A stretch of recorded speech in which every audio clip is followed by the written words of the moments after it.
सकाळी सकाळी केस धुवायचे होते म्हणून मी घेतलं होतं तेल लावायला. पण काय लेकीला आला उल्हास आणि म्हणाली, "मम्मा मी तुझे हेअर मसाज करून देते." तर माझी हेअर मसाज अशी चालली होती. मला असं वाटत होतं हेअर मसाज आहे का माझे हेअर असे विस्कटवण्याचं काम चालू आहे. तर इथे कसंबसं करत केली लेकीने हेअर मसाज आणि त्यानंतर मग मला जायचं, मग मी आले किचनमध्ये आले आणि तुम्हाला तर माहितीच आहे किचनमधलं काम कधी संपतं का? तर नाही. तर इथे मी भांडे घासून ठेवले होते, थोडेसेच होते सकाळचे चहा नाश्त्याचे भांडे, म्हणून म्हटलं चला पटकन घासून घेऊया आणि आता ते भांडे लावून घेते. पोळपाट वगैरे तसाच होता, काल रात्री आम्ही तिकडे गेले होतो त्याच्यामुळे. आणि मेन म्हणजे आज काय झालं ना, की माझा मनी प्लांट आहे ना, तो मी ह्याच्यामध्ये लावलेला त्या बाऊलमध्ये.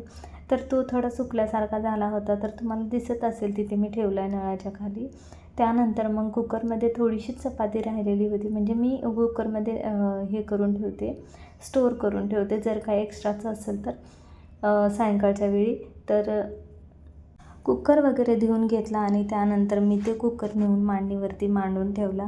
त्यानंतर मग आज काय गणपती बाप्पा जाणार होते, त्यामुळे मुलंसुद्धा म्हणजे घाईघाईतच होते आणि मग मी सुद्धा हेअर वॉश वगैरे केला आणि बाहेर जाऊन मी दोन्ही मुलांचे ड्रेस अल्टर करायला बसले. तोपर्यंत लेकीला आला उल्हास आणि लेक म्हणाली, "मम्मा मी ब्लॉग थोडासा शूट करू का?"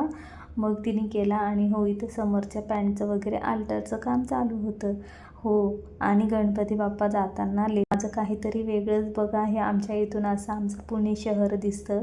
त्यानंतर मग माझा ब्लॉग इथेच एंड करते आणि हे मलासुद्धा थोडंसं मी दाखवलेलं आहे. तर कसा वाटला आजचा मिनी ब्लॉग कमेंट करा, व्हिडिओला लाईक, चॅनलला सबस्क्राईब करा. Bye bye and take care, stay tune.